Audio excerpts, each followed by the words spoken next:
Oi, pessoal, boa tarde, tudo bem? Hoje nós estamos aqui com a Aline no RV4 Podcast. A Aline é a nossa planejadora financeira e ela vai bater um papo aqui comigo muito legal sobre temas importantes do planejamento financeiro. E eu sou a Marcela, responsável pelo planejamento patrimonial do escritório. Vou levantar alguns pontos aqui que recebemos de clientes, de amigos, de outros planejadores. Então, seja muito bem-vinda. Obrigada. É um prazer ter você aqui nesse bate-papo. Além da minha amiga de trabalho, minha amiga pessoal, vai ser uma conversa muito leve e eu tenho certeza que vai agregar muito para todos vocês. Vou deixá-la falar um pouquinho mais da trajetória dela e a gente já começa. Bom, olá pessoal, é uma grande satisfação fazer parte aqui desse podcast. Eu já atuo há 18 anos no mercado financeiro, passei aí por algumas instituições e por algumas experiências diversas, né? Até que eu entendi que o planejamento financeiro é o meu lugar, que é um ambiente que a gente consegue falar um pouco sobre tudo e que eu consigo compartilhar um pouco de toda a experiência que eu fui adquirindo ao longo desse tempo. Também sou advogada de formação, então tenho ali algumas contribuições a fazer e eu espero aqui hoje poder ajudá-los, né? Poder contribuir um pouquinho com conhecimento, com um pouquinho da minha experiência nesse sentido. Então, estou à disposição aqui. Espero que seja um excelente podcast. Vamos lá. E a ideia é trazer termos bem simples, né? Nem dentro do segurês, que a gente fala dentro da área de seguridade, nem do juridiquês, que é da área do direito, mas trazer isso de uma maneira bem branda para vocês, assuntos que às vezes ainda são muito tabus aí dentro do planejamento financeiro. Li, para a gente começar, eu gostaria que você nos explicasse de forma simples o que para você, né, como profissional da área, é o planejamento patrimonial e como ele se encaixa dentro de um planejamento financeiro mais amplo, mais robusto, mais completo. Bom, perfeito. Acho que quando a gente pensa em termos de planejamento financeiro, a gente atua em 6 grandes áreas, né? E isso não é uma coisa que foi desenvolvida por mim, que vem da minha cabeça, né? Existem metodologias desenvolvidas mundialmente, né? E que abordam essas 6 grandes áreas que são o orçamento doméstico, a parte de investimentos, mesmo de alocação de recursos, a parte de planejamento para aposentadoria e a parte de gestão de riscos, que entraria um pouco nessa parte de planejamento patrimonial, a parte tributária, que também envolve essa parte de planejamento patrimonial, e a parte sucessória. Então, assim, em termos gerais, né, a parte de planejamento patrimonial, ela é um pedaço bem significativo dentro do planejamento financeiro como um todo. Quando a gente fala em planejamento financeiro, é a gente pensar no que a gente vai fazer, onde a gente está, onde a gente quer chegar e como que a gente vai fazer para construir e perpetuar um patrimônio. Então, a gente recebe aqui, né, alguns clientes, algumas dúvidas, e cada pessoa está num pedaço. E aí, para cada pessoa, a gente vai fazer uma estruturação e um entendimento diferente de como que vai se formar esse planejamento como um todo. Perfeito. E assim, só ressaltando, né? A maioria dos clientes que chegam para nós, eles chegam focados só em acumulação, né? Sim. E aí, muitas vezes, é papel do planejador trazer o cliente para as outras pontas. Exato. Que eu acredito, me corrija se eu estiver errada, que o planejamento é uma balança ali. Uma hora vai pender mais para proteção, outra hora vai pender mais para acumulação. Exatamente. Ok? Exato. Outra questão. As pessoas associam muito o planejamento financeiro apenas como um planejamento doméstico, que é o controle de gastos ou poupar, acumular, né? Investir. E o que você diria para quem ainda não vê o patrimônio como uma peça estratégica nessa dinâmica, nessa engrenagem? Então, não tem só aquele planejamento doméstico, tem toda uma parte patrimonial atuando junto. E aí? Isso como essas duas coisas se conversam dentro de um planejamento financeiro? Perfeito. Quando a gente pensa em planejamento patrimonial, né, a gente está pensando tanto em parte líquida, né, em dinheiro mesmo, quanto na parte imobilizada. Então, existem muitos clientes que já têm casa própria, já tem até vários imóveis para investimentos, tem clientes que optaram por ter tudo apenas em investimentos financeiros, tem clientes que têm as duas coisas e tem clientes que ainda não tem nada, que estão começando, Sim. né? A gente aqui atende clientes de todos os perfis. E quando a gente pensa em planejamento patrimonial, o que a gente está falando? A gente está falando sobre exatamente a constituição do patrimônio. Então, para cada um, por isso que eu falei, né, na primeira pergunta, assim, para cada um vai ter um cenário e um momento de vida diferente. Sim. Então, se você estiver ali começando, para você vai ser super importante você pensar, puxa, eu preciso ter uma reserva de emergência, eu preciso ter um valor ali para caso aconteça alguma coisa comigo e eu tenha alguma situação inesperada. Isso pode ser feito de várias formas, podem ser várias situações previstas para que você consiga ali seguir dentro daquilo que você está traçando como objetivo futuro, que você consiga ter a manutenção disso, para que você consiga continuar construindo. Assim como você já chegou lá na frente e você já construiu. E agora? Que eu faço? Ou você está no meio, assim, puxa, eu já construí, mas eu não construí tudo o que eu queria. E aí, às vezes, as pessoas se perdem no meio do caminho por não olhar para essas questões e acabam não fazendo as melhores escolhas. No sentido de, puxa, às vezes eu não tinha uma informação e eu optei por fazer um tipo de, seja um investimento, ou comprar uma outra casa, ou seja lá o que for, de uma forma que a pessoa não observou a tributação, a pessoa não observou os outros impactos que isso poderia ter. É a falta de educação financeira mesmo, né, Li? Exato. E aí tudo isso vai influenciar no seu resultado final lá na frente. Então, eu acho que é super importante a gente olhar e entender que quando a gente fala de planejamento financeiro, a gente está falando de muito mais do que a gente acompanhar ali as nossas contas diárias, a gente acompanhar as nossas receitas e as nossas despesas, e fazer esse controle. A gente finalmente, né, aqui no Brasil a gente ainda é um pouco deficitário em relação Sim. a isso, a gente ainda está um pouquinho atrasado, mas eu espero que a gente consiga avançar nisso, daqui para frente a gente começar a construir e pensar no todo, né, então, puxa, que legal, eu consegui organizar aqui minhas receitas e despesas e está sobrando um valor, e com esse valor, o que eu faço com isso? Né? E o que eu construo com isso? Como eu construo com isso? E aí, o planejamento patrimonial, ele ajuda muito nesse sentido, de você olhar para o todo, e não só olhar aquele pedacinho de receitas e despesas mesmo, que é o que a maior parte ainda está olhando. Perfeito. E assim, receitas e despesas é a pontinha, né, do planejamento financeiro. Exato. Pelo que eu entendo, tudo envolve. Então, entradas, as saídas, a construção, a transmissão. Então, são fases. É clichê o que a gente vai falar, e eu acho que a gente vai falar isso algumas vezes, mas cada caso é um caso. Cada caso é um Cada caso. família é Sim. uma família. Cada sonho, projeção de cliente, isso é muito individual. Sim. E algo que a gente sempre vai trazer aqui no nosso RV4 podcast busquem especialistas para tratar de todas as questões, sejam elas financeiras, sucessórias, patrimoniais, assim como a gente busca para questões de saúde, né? Sim. A gente procura especialistas e o financeiro, ele exige isso também, né? Exato. Quando a gente pensa lá no processo, estou começando a organização patrimonial, na sua expertise aí de mercado, quais são os principais erros que você observa quando as pessoas estão começando a formar patrimônio e estão começando sem um planejamento? Comecei a gerar receita, vou começar a minha vida financeira e vou começar a construir meu patrimônio. Quais que são os principais erros que, em especial no Brasil, as pessoas cometem nesse sentido?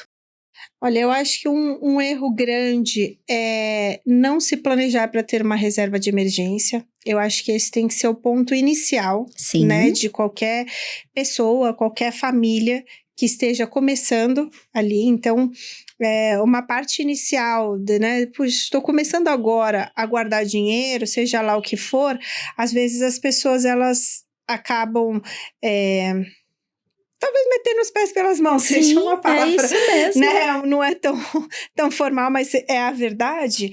E aí você acaba subindo padrões ali de vida, de consumo, e que talvez você nem fez a sua reserva. Sim. E isso é um erro clássico.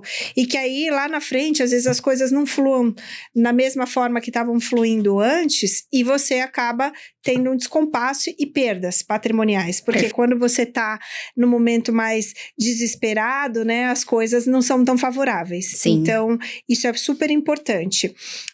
A gente acompanha aqui, né, não posso deixar de falar, bastante profissionais liberais, né, bastante profissionais que têm essa questão de não ter ali um respaldo de segurança, vamos dizer assim, né, com relação a, por exemplo, o seu trabalho, e aí não se planejam para que, se acontecer alguma coisa, mesmo que provisória, tenha ali um rendimento.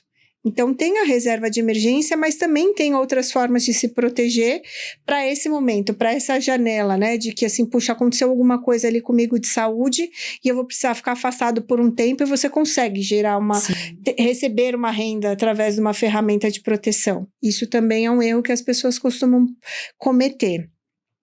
Em especial esse tipo de público que não tem esse respaldo, né, ali de um contrato CLT por trás, ou que tem até um CLT por trás, mas tem um custo de vida muito superior ao que teria de respaldo de um INSS, enfim, dessas coisas.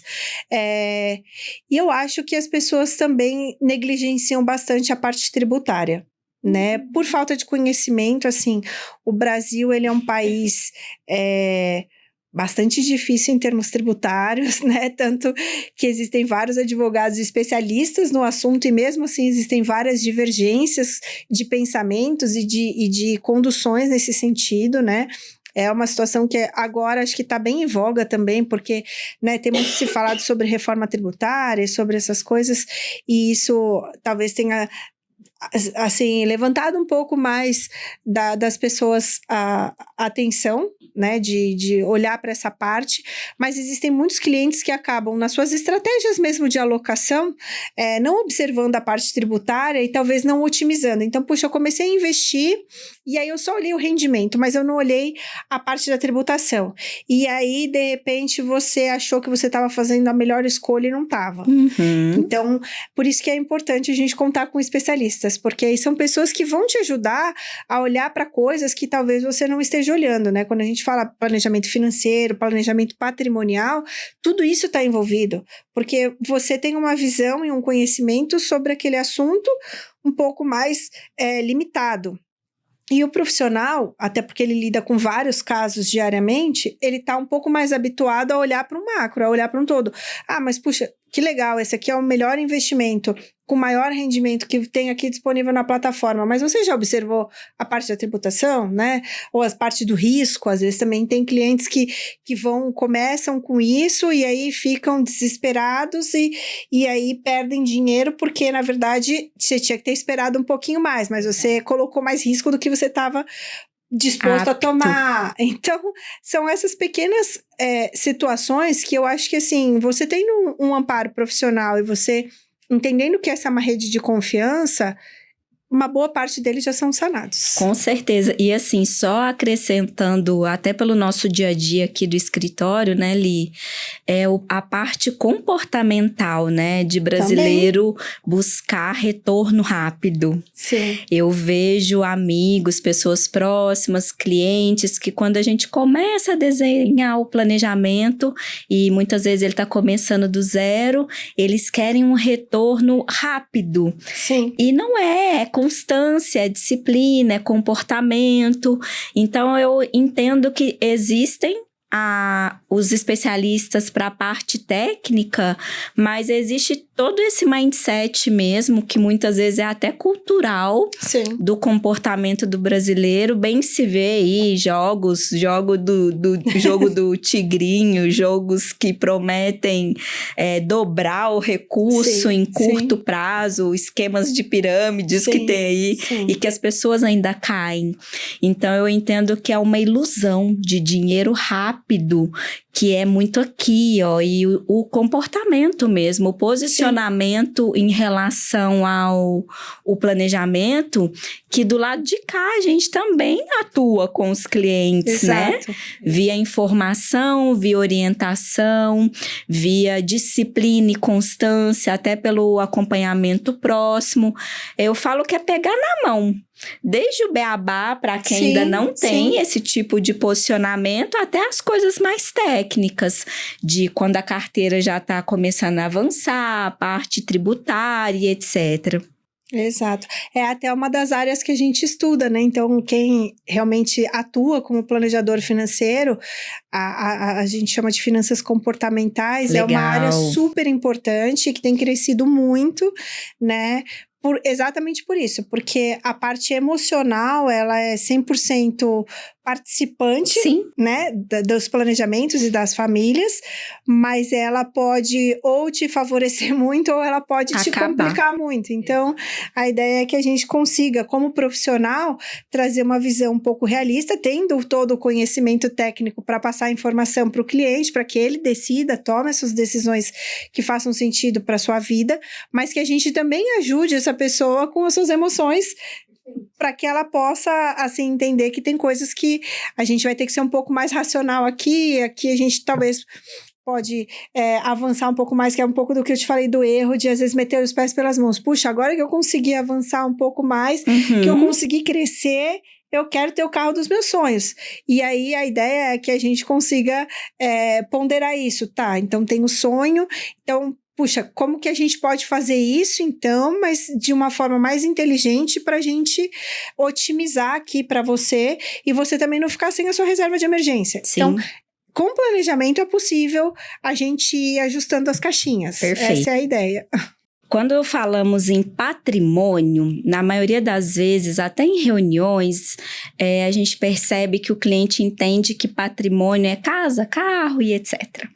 E a gente não está falando só de bens físicos, né, como os imóveis. Tem muitos outros elementos, pontos, pessoas que devem ser consideradas quando a gente fala de patrimônio. Sim. Pontua, exemplifica isso para a gente. Você, como planejadora, o que você precisa buscar com o cliente para fazer esse desenho de patrimônio? Perfeito.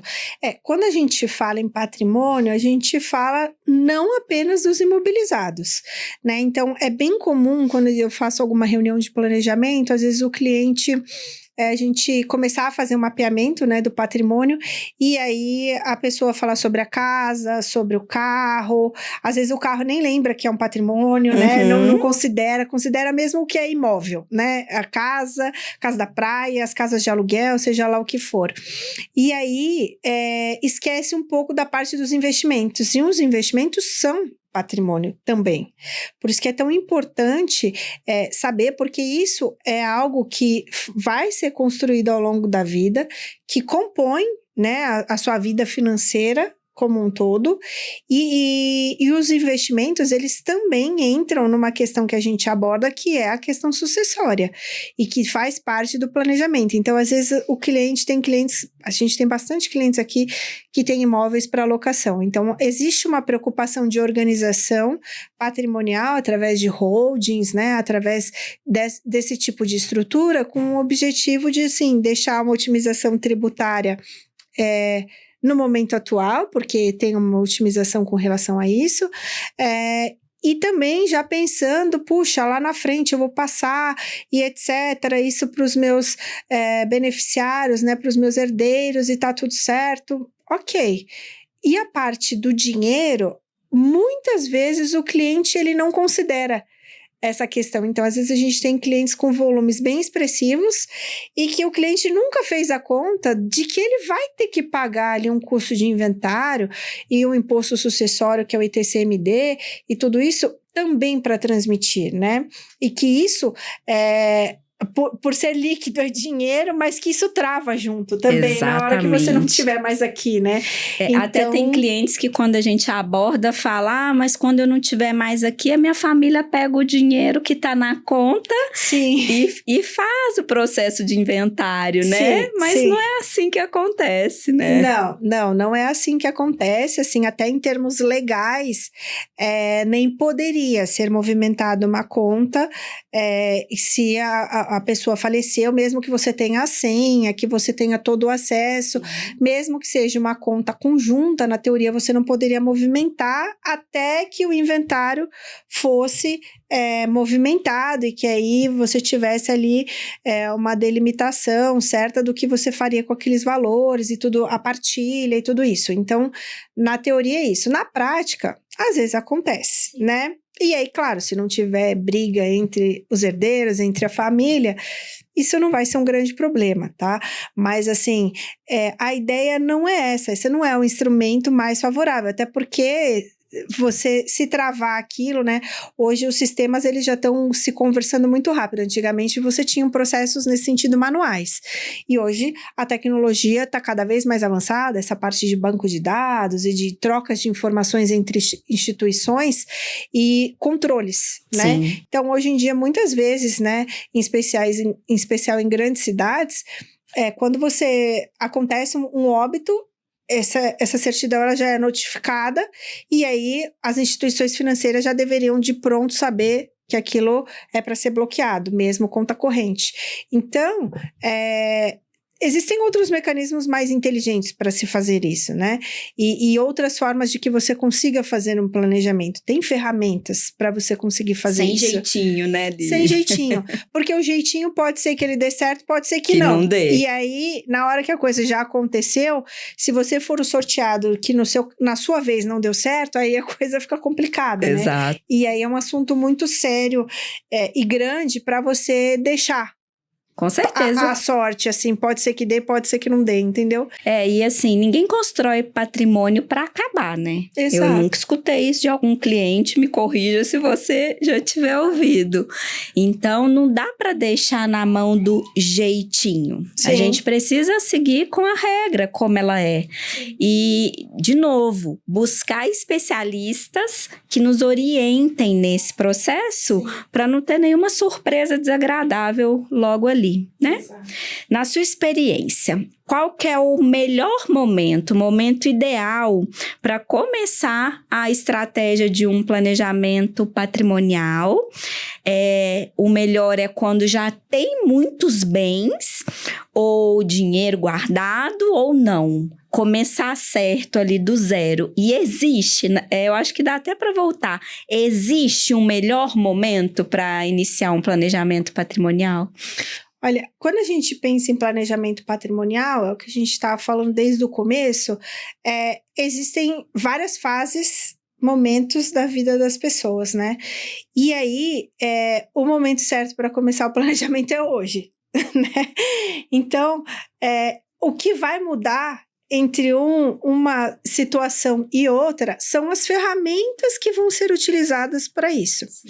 Então, a gente não tem uma receita de bolo e assim, até que... com 12 anos, com 15 anos, não tem essa regra, aqui, né? Até assim, para quem estiver ouvindo a gente, né, se você em algum momento ouvir falar que existe uma receita assim, olha, essa é a solução milagrosa que vai resolver a questão patrimonial de todos, você pode ter certeza que isso é enganação. Essa já é o selo carimbado de enganação, porque não tem, né? Você pode conversar com todos os especialistas da área, de todos os mercados possíveis, e não vai ter uma solução ideal, porque quando a gente pensa em patrimônio, a gente pensa em planejamento, a gente está falando um pouco sobre finanças, a gente está falando sobre construção, a gente está falando sobre emoções, que a gente falou que é importante, e a gente está falando que cada história é uma história.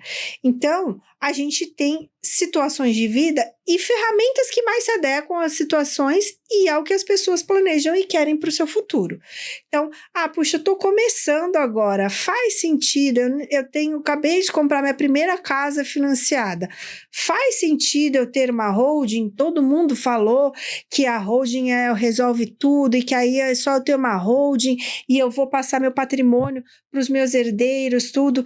E aí você vai encontrar até profissionais no mercado que vão te falar que faz sentido você ter holding, que holding é para todos, etc.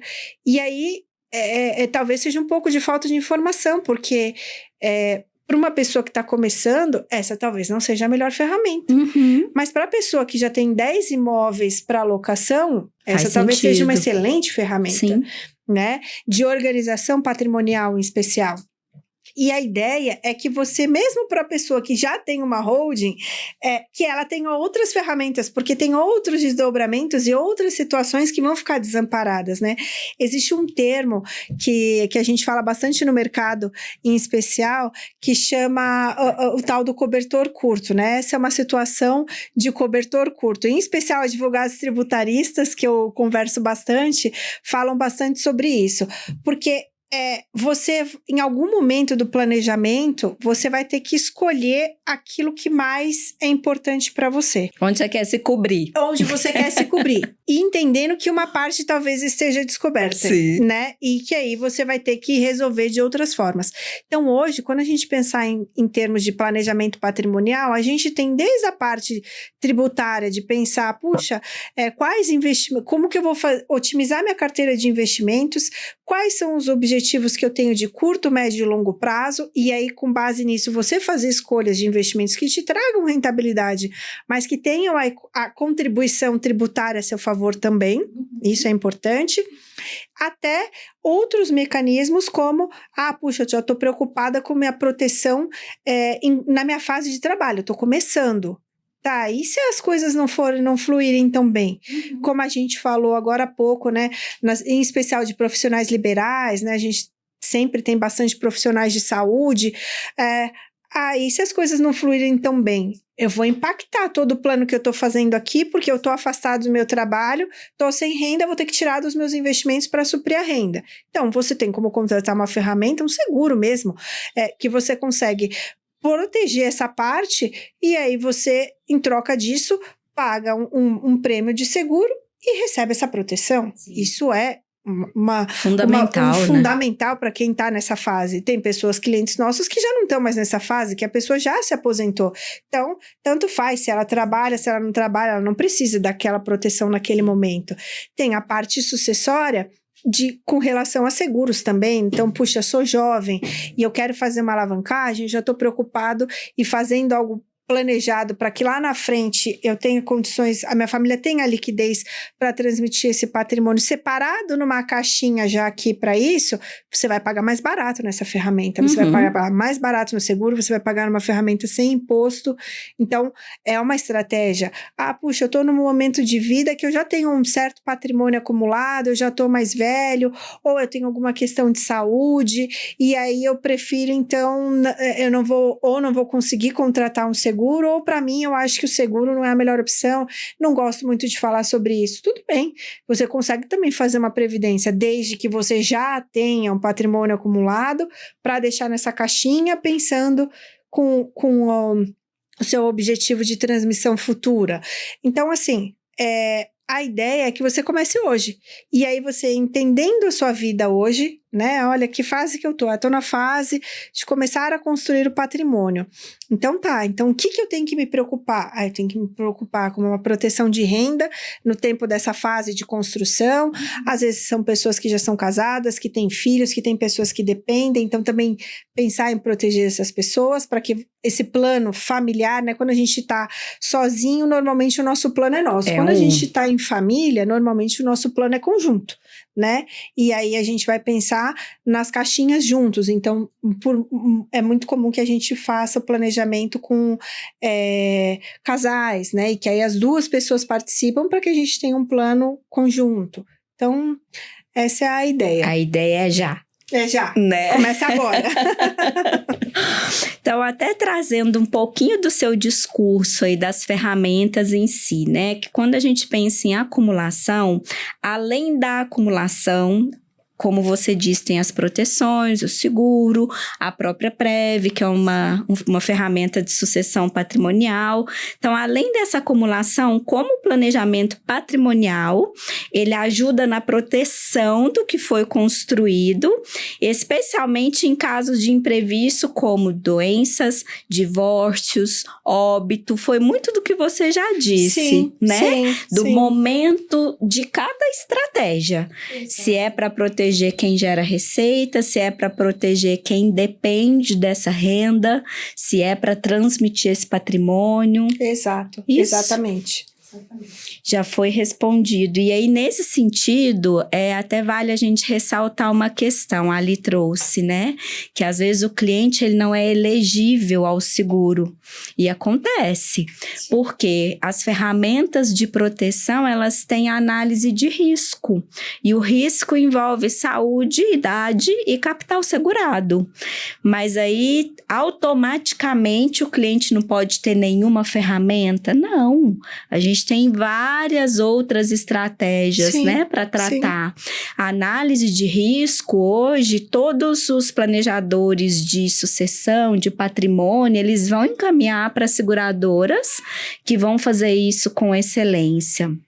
E até um ponto muito importante para a gente ressaltar, que são os famosos seguros de banco, que às vezes não tem análise de risco e às vezes caem naquela dúvida de não receber um sinistro. Sim. Então, assim, eu queria que até você, se tiver algum exemplo sobre o que acontece ali na sua visão que pode fazer o cliente não receber um sinistro. Quais que são os pontos, assim, para as pessoas que nos assistem estarem alerta mesmo? Eu vou contratar um seguro. O que eu preciso olhar? Onde que precisa ser verificado? E se eu não receber? Sim. O que a gente tem que ter em mente sempre, né? Isso vale para seguro como um todo, né? Vale para seguro de vida, vale para seguro do carro, da casa, vale para seguro em vida, vale para tudo. A ideia é que o seguro é um contrato. Sim. E ele tem a premissa de ser um contrato de boa-fé. Então, basicamente, o que as seguradoras se apegam para uma negativa, na maior parte das vezes, envolve essa questão da boa-fé. Por quê? Dando um exemplo de um seguro de vida, né?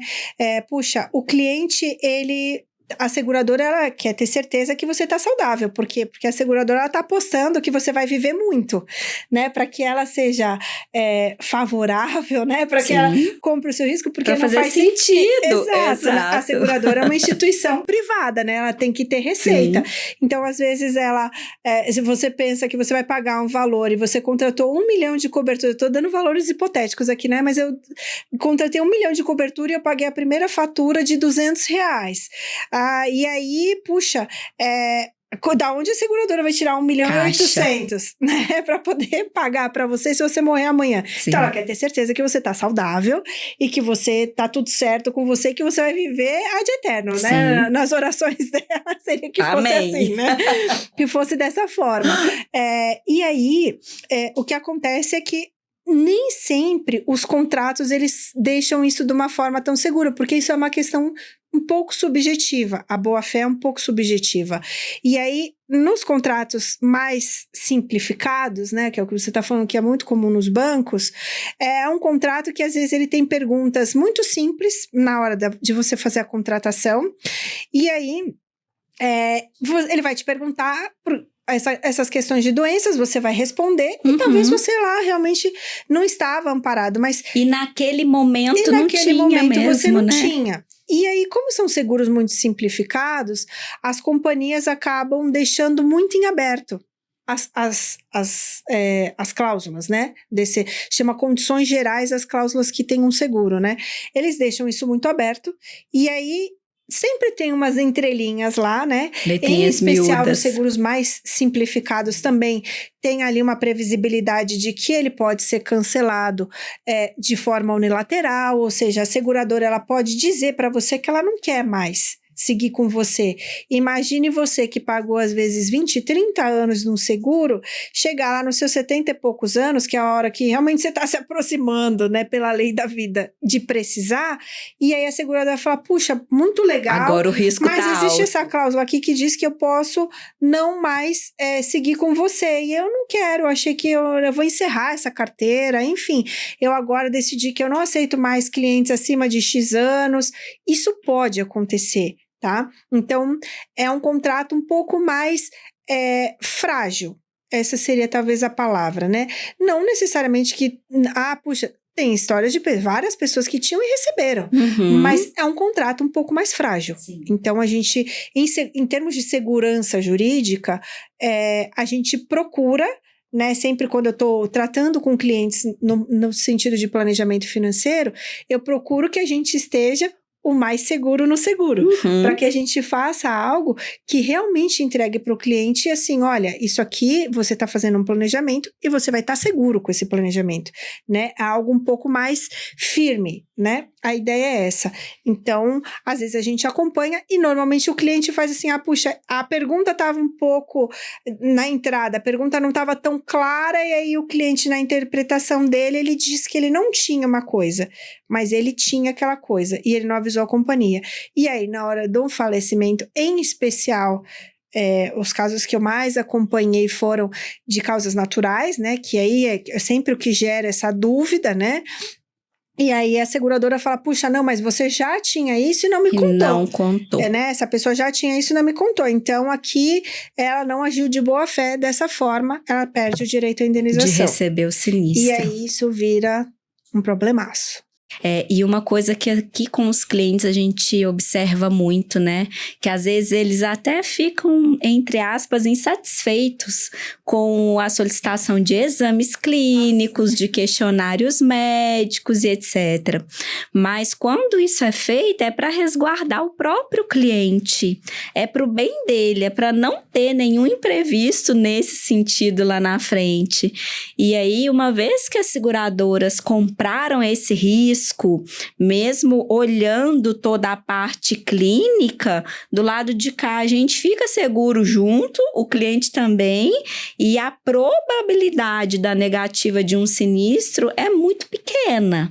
Sim. Então, assim, o que eu vejo façam as análises de risco do jeito que elas precisam ser feitas. De novo, sem jeitinho, sem burlar o sistema, né? Sim. Por mais chato que às vezes seja, que envolve médicos, exames e etc., repito, é para respaldar o próprio cliente, que é a ponta final Sim. da dinâmica. É uma forma que tem de você transformar um pouco da subjetividade da boa-fé numa objetividade. Então, as regras estão muito claras na contratação, né? E isso deixa o contrato muito mais seguro, porque assim, puxa, você teve toda a disponibilidade de investigar tudo que você queria sobre a minha questão de saúde. Você solicitou isso, investigou isso, que era o que para você tinha dúvidas. Então, a partir do momento que você aceitou, agora o risco foi comprado, não né? tem mais o que ser falado sobre isso. Então, é sim um contrato mais seguro. Perfeito. Quando a gente pensa em planejamento patrimonial, vamos pensar em outros pilares aqui, né? Aqui como escritório, nós temos várias áreas, todas trabalhando para um bem comum, que é a manutenção, né, perfeita ali do nosso cliente. Então, com o planejamento patrimonial, como que ele se conecta com outros pilares da vida financeira mesmo do nosso cliente? E aí a gente pensa em tudo: aposentadoria, impostos, seguros, alavancagem de patrimônio. Sim. Como que ele vai se ligando a todas essas estratégias? Bom, é um pouquinho de tudo que a gente conversou aqui, mas também assim, né, quando a gente pensa no planejamento como um todo, eu não sei em qual pergunta foi que eu respondi, mas que eu falei um pouquinho sobre assim, puxa, a pessoa, acho que foi naquela do erro, né, a pessoa já começou a ganhar um pouco mais e aí já quer comprar uma casa muito melhor do que a que ela já está. E às vezes ela se coloca numa dívida ali absurda. A ideia do planejamento é que a gente faça esse equilíbrio, por isso que ele conversa, né, com várias áreas financeiras e não necessariamente só com a parte de investimentos, com a parte de carteiras, mas também com a parte de proteção, com a parte de alavancagem patrimonial, com a parte de crédito. Quando a gente pensa assim, puxa, vou comprar um imóvel, vale a pena fazer conta será que vale a pena eu entrar num financiamento? Será que vale a pena eu entrar num consórcio? Será que vale a pena eu comprar isso à vista e me descapitalizar e perder oportunidades? E talvez eu ficar aqui sem reserva? Será que essa... Enfim, todas as áreas, né, que envolvem a parte financeira, elas se conversam. A parte tributária também, sempre fazer uma análise com relação a isso. Ah, que legal, então agora eu comprei uma casa. Às vezes o cliente compra a casa, mas ele não pensa no ITBI, ou às vezes ele vai comprar uma outra casa e ele não pensa ali no 180 dias que ele tem de isenção para poder fazer uma compra de uma nova casa do imposto. Enfim, são uma série de situações e que é importante, sim, olhar para o todo. Porque, às vezes, o que a gente mais acompanha aqui são clientes que têm as caixinhas todas separadas. E isso, acho que era até uma prática, né, comum e que tem se unificado, né, é uma coisa que tem, o planejamento financeiro, ele tem crescido muito, porque já está muito claro, né, eu acho que a gente, apesar de ainda estar um pouco atrasado no Brasil, a gente começou a ter um pouquinho mais de maturidade para entender que, assim, a gente está falando sobre situações que se conectam muito de forma desconectada. Sim. Então, quando você trata só do seguro aqui, aí depois você vai lá e trata só da sua compra da casa própria ou compra de outras casas em outro lugar, e aí você trata da sua parte sucessória em outro lugar, e aí você trata da sua parte de investimentos em outro lugar, ou você faz uma estratégia de longo prazo e uma estratégia de curto prazo em locais diferentes. É possível, mas desde que você consiga conectá-las, que você tenha a capacidade de falar um para o outro assim, olha, então, aqui eu tô fazendo essa parte aqui com você, mas eu também tenho todas essas outras partes, para que o profissional que esteja te ajudando, seja em qualquer uma das caixinhas, ele consiga olhar para o todo, porque senão ele toma uma decisão limitada ali, Sim, né, daquilo que ele tá te e orientando. raramente o detentor disso tudo consegue se organizar sozinho, assim, né? Exato, essa é a ideia que se unam as áreas, que as áreas se conversem, porque aí às vezes é o que eu te falei, puxa, eu comprei minha casa à vista, então eu me descapitalizei, eu tirei da minha parte dos investimentos. Sim. E talvez se eu tivesse feito uma estratégia com uma parte em crédito, se eu tivesse olhando aqui para esses custos de oportunidade dos investimentos, eu teria feito uma estratégia melhor. Então, tudo isso é balanceado. Só que se você olha só para as coisas separadas, você vai ver que vai chegar momentos e que uma coisa não vai bater com a outra. E eu entendo que, assim, quando a gente tem esse raio-x todo, algumas ferramentas, elas até se retroalimentam, né? Sim. Você vai circulando ali o financeiro do cliente em uma estratégia que uma vai alimentando para o funcionamento da outra. Exato. Né? Exato. Ótimo. A sucessão patrimonial ainda é um tabu para muitas famílias, e no nosso país, eu acho que em especial, né? Os clientes vão bem nas nossas reuniões até entrar no quesito morte e sucessão. Como que você aborda esse tema hoje como planejadora com seus clientes, e qual o impacto de não se planejar para esse momento que não é nem um se, é um quando? Vai acontecer. E aí, como é essa abordagem dentro do discurso do planejador financeiro? Sim. Eu acho assim, esse sempre é um tema um pouco espinhoso. Sim.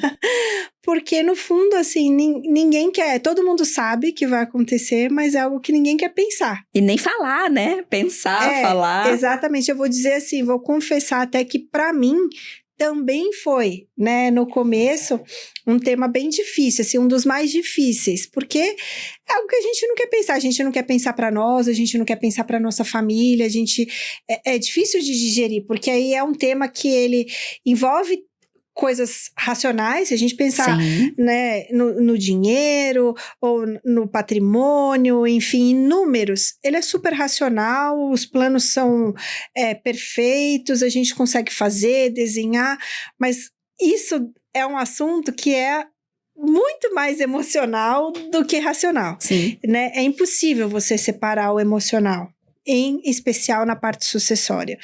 Então, é um tema que eu procuro trazer para os clientes de uma forma um pouco mais leve. Eu procuro sentir do cliente também o quanto ele está pronto para falar sobre isso, porque nem todo mundo está pronto. Às vezes a gente, acaba de falar com uma pessoa que acabou de receber uma herança. Então, assim, acabou de vir para ela um patrimônio recebido de uma situação dolorosa. Sim. E tem clientes que a gente percebe que já querem falar sobre isso no D0, porque a pessoa já vivenciou aquela situação, já, se não estava planejado em especial, passou perrengue, né? Ali nesse momento de organização, até essa herança chegar para ela, e ela já quer tratar disso agora. Né, mesmo no D0, assim. E existem outras pessoas que precisam de um pouco mais de tempo para absorver. Então, tem clientes que às vezes a gente conversa disso em uma reunião e aí o cliente já entende, ele já pensa, ele já conhece quais são as possibilidades, olha, em que momento de vida que você está, para você, que ferramenta encaixa, como encaixa dentro do seu desenho patrimonial. A gente vai estruturar holdings, a gente vai estruturar ferramenta de previdência, combinação de previdência com seguro, só seguro, a gente vai estruturar até uma parte ali internacional, né, dependendo do patrimônio do cliente, enfim, é possível fazer também estruturação offshore, é possível fazer mesmo investimentos fora do país na pessoa física até uma limitação e que também a gente consegue transmitir, enfim, a gente vai entender o que cada um tá pronto para falar. Mas tem clientes que às vezes precisam de mais um tempo, sim. Que a gente vai, começa, a pessoa toma um susto. Eu tive recentemente um cliente até, que é um amigo pessoal meu, e que a gente foi falar sobre isso, e ele tomou um susto, ele falou... Poxa, você tá planejando a minha morte, né? Ai. Eu falei, não, eu não tô planejando a sua morte, eu quero que você viva muito. Mas... se acontecer, é um assunto, né? que a gente vai ter que falar. Sim. Porque pode acontecer e a gente sabe que um dia vai acontecer. Eu espero que seja daqui muito tempo. Espero que a gente se encontre de bengala falando sobre isso, né? E que você fale assim, nossa, graças a Deus que a gente conversou disso lá atrás, porque agora... E resolveu, que né? essa parte tranquilo, né? Porque uma hora vai acontecer. Mas é um assunto delicado ainda. E ainda existe, né, esse tabu. Porque eu vejo que, assim, é um fato para todos nós, mas um assunto delicado. E o que eu vejo aqui na nossa estratégia, né, nas reuniões, dentro do planejamento, é trazer a informação da maneira mais natural possível. Não tem dedos e não é uma conversa boa, Sim. mas ela precisa ser feita, ela precisa ser dita e a gente ter esse termômetro até em relação a essa empatia com o ser humano mesmo para entender o momento dele. Agora, recente também fiz uma reunião com um cliente que ele estava vivendo naquele dia o processo de inventário da mãe. Então, existe um luto Sim. antes da gente tratar as finanças. E aí, de novo, só um profissional gabaritado, ele vai ter esse termômetro para entender o momento do cliente, abordar e entender o momento exato para voltar nesse assunto, para resolver, por mais desperto que esse cliente esteja, a gente é ser humano, né? Não são só números. Então, eu acho que naquele dia ele precisava mais ser acolhido do que a gente falar do planejamento dele. E foi isso que a gente fez, e até hoje ele nos agradece, e é sempre pessoas, né? São seres humanos ali. É um assunto que precisa ser dito, aqui com os nossos especialistas ele vai ser falado, mas com cautela, com cuidado, e fazendo a entrega que precisa ser feita. Sim, a gente pensa assim, né? Como profissional, é nossa obrigação trazer o tema para o cliente, porque isso faz parte do planejamento financeiro, com certeza, né, das famílias, das pessoas, seja lá o que for. E enquanto profissional, a gente tem que falar sobre isso. Mas a gente tem que entender que tem momentos e formas de ser tratado. Sim. Então, o cliente pode nos dizer assim, olha, eu não quero falar sobre isso. Sem problemas. Tudo bem, né? Mas a gente trouxe a informação, né? É muito mais complicado passar por uma situação em que a pessoa teve um problema e a gente tinha a oportunidade de ter falado sobre isso, de ter informado, né? Que a nossa responsabilidade é informar, e aí a gente não fez. Com certeza. E o cliente tá numa situação complicada e a gente tem aquela parcelinha de culpa, assim, né? De não ter. tratado sobre isso, até por uma questão nossa de, puxa, ele né? não quer falar, um assunto delicado. Um assunto delicado, será que ele vai achar? O que ele pensa sobre isso?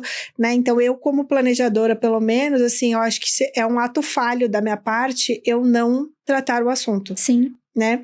E até porque, assim, aqui quando a gente estuda planejamento financeiro, a gente se baseia nos mercados muito mais avançados, que são, né, em especial dos Estados Unidos, enfim, da Europa, e como são as metodologias utilizadas lá. E para fora do país, para fora do Brasil, é um assunto super comum. Sim. Né? As pessoas já estão acostumadas a tratar sobre isso de uma forma natural. Olha, vai acontecer, como é que a gente vai fazer? E aqui a gente é mais emotivo no Brasil. Então, tudo bem.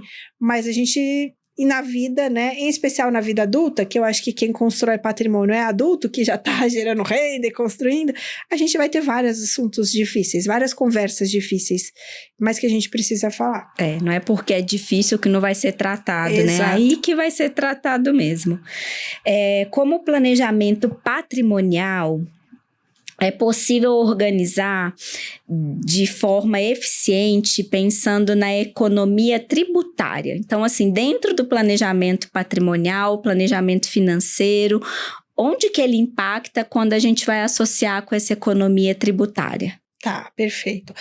Uma das partes, eu já até dei um spoiler em outra pergunta lá, que com relação à alocação, seria super importante o cliente conseguir mapear objetivos de curto, médio e longo prazo.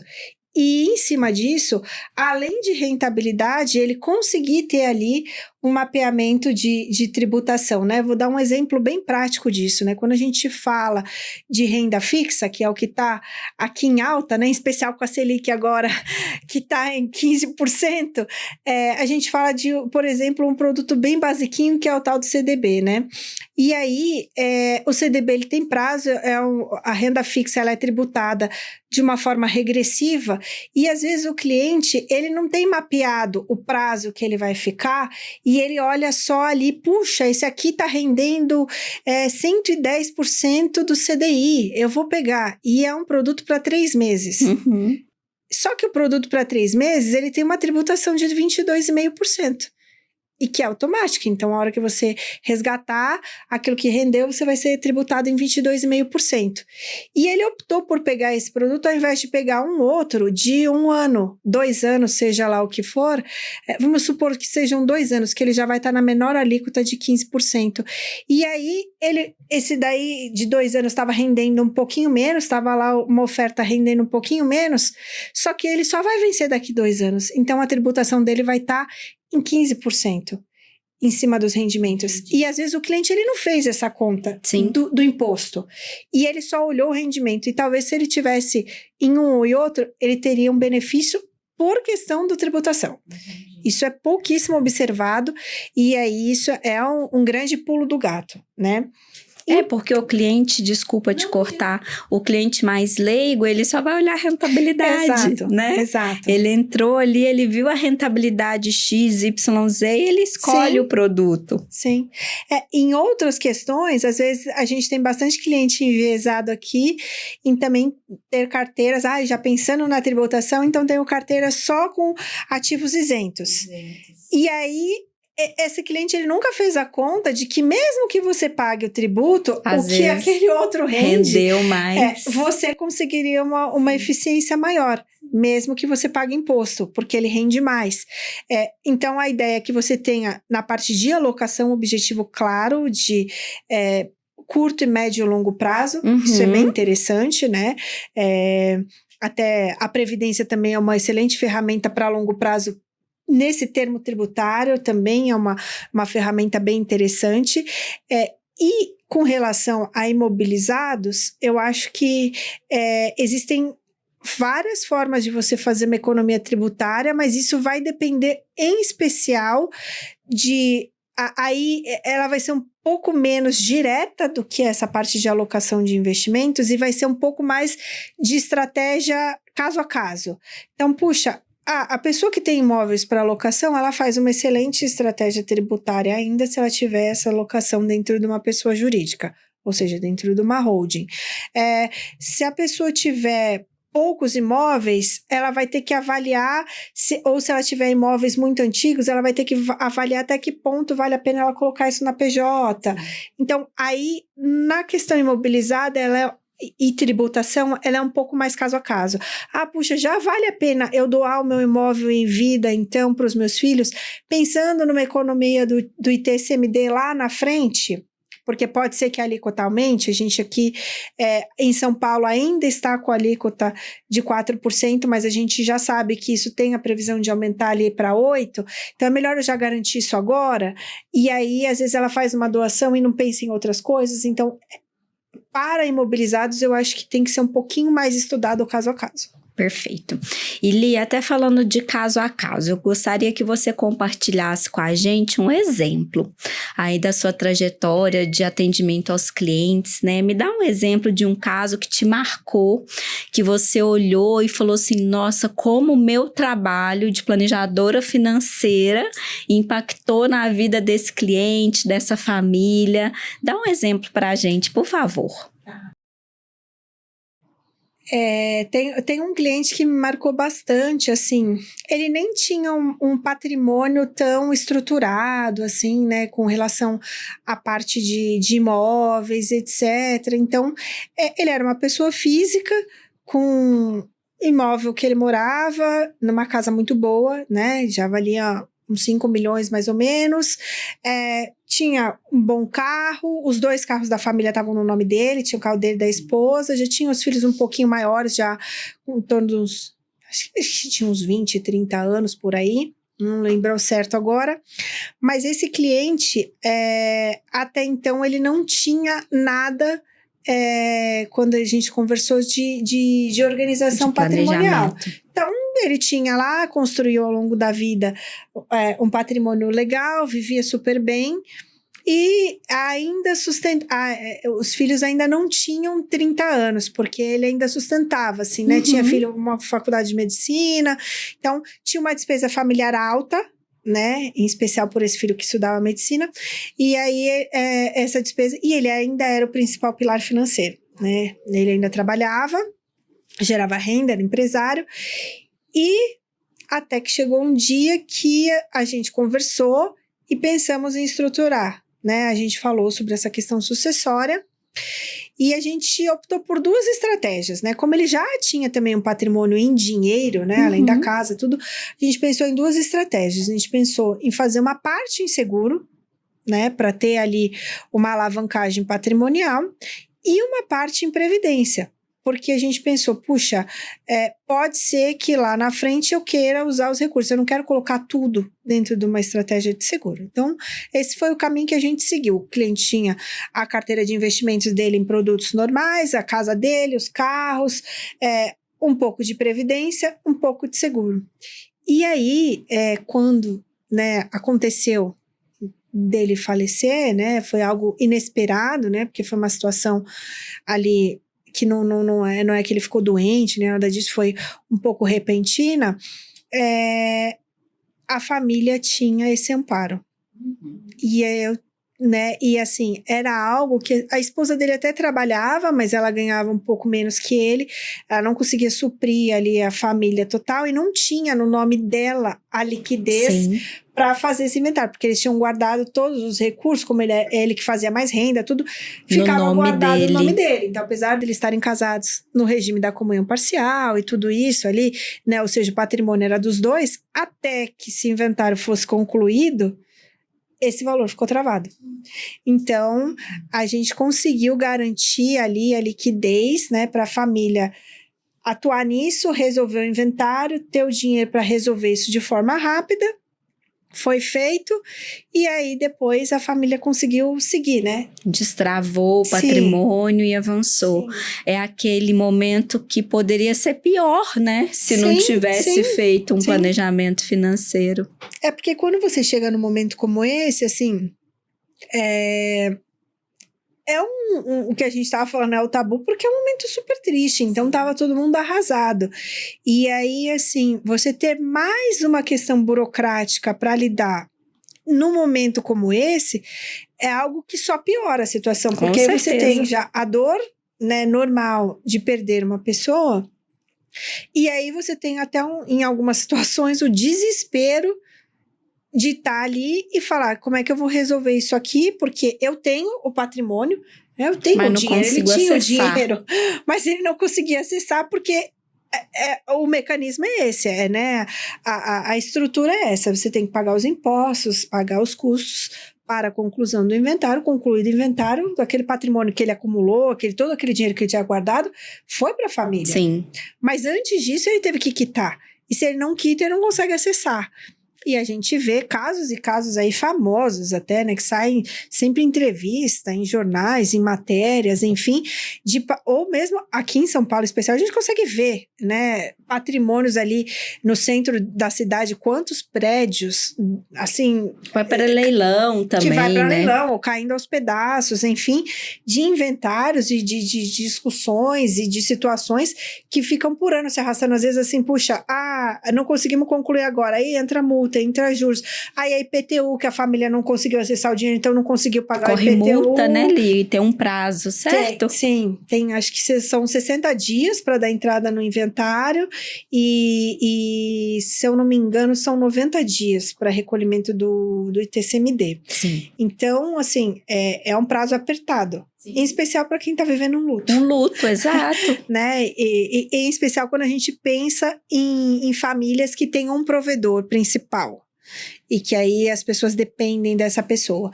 Então, acho que assim, foi uma história marcante para mim, porque eu falei, nossa... E com final feliz, né? Entre aspas. Sim. Pelo menos a parte financeira teve um final feliz. Sim. Uma frase escutei de um especialista uma vez e eu nunca me esqueci, que fala que a dor emocional é só o tempo.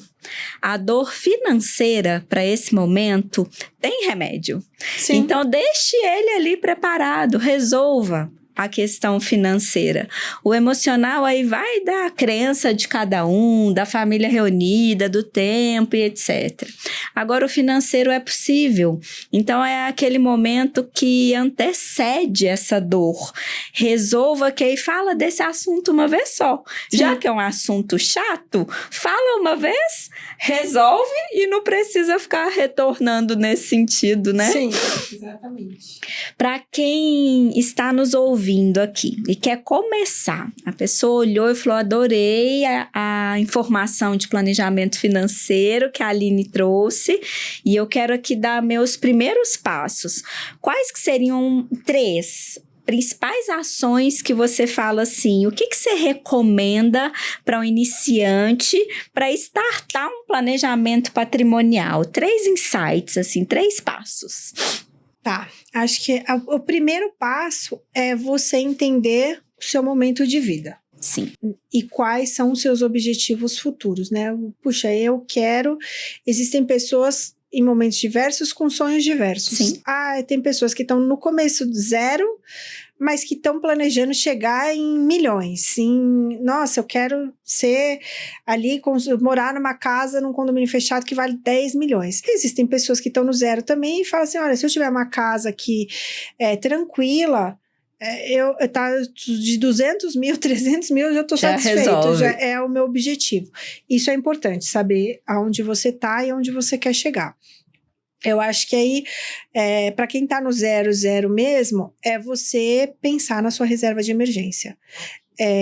Você ter ali um valor guardado em dinheiro, pensando já com esse objetivo. E se você já tiver algum patrimônio constituído também, ou se você é provedor da família, pensar numa estratégia, né, de proteção. Então, em especial, se você estiver no começo, acredito que o seguro seja a melhor opção para você começar a pensar, para você olhar, entender como é que funciona e ver aquilo como se encaixa. Porque se você não tem o patrimônio constituído ainda, e você já começou a construir um pouquinho, ou você está começando, mas é você que é o pilar financeiro. Tudo depende de você, tudo depende né? de você. O seguro é quem vai te ajudar. A seguradora, ela entra ali como se fosse a sua sócia, né? Nesse começo, assim, e segura na tua mão e fala assim, ó, vamos junto e eu vou segurar as pontas aqui se as coisas não derem muito certo como a gente planejou, como você planejou. A ideia é essa. Então, para quem está começando, de todas as ferramentas possíveis, as outras ferramentas, elas são um pouco mais focadas em quem já chegou lá e está super tranquilo. Sim. Né?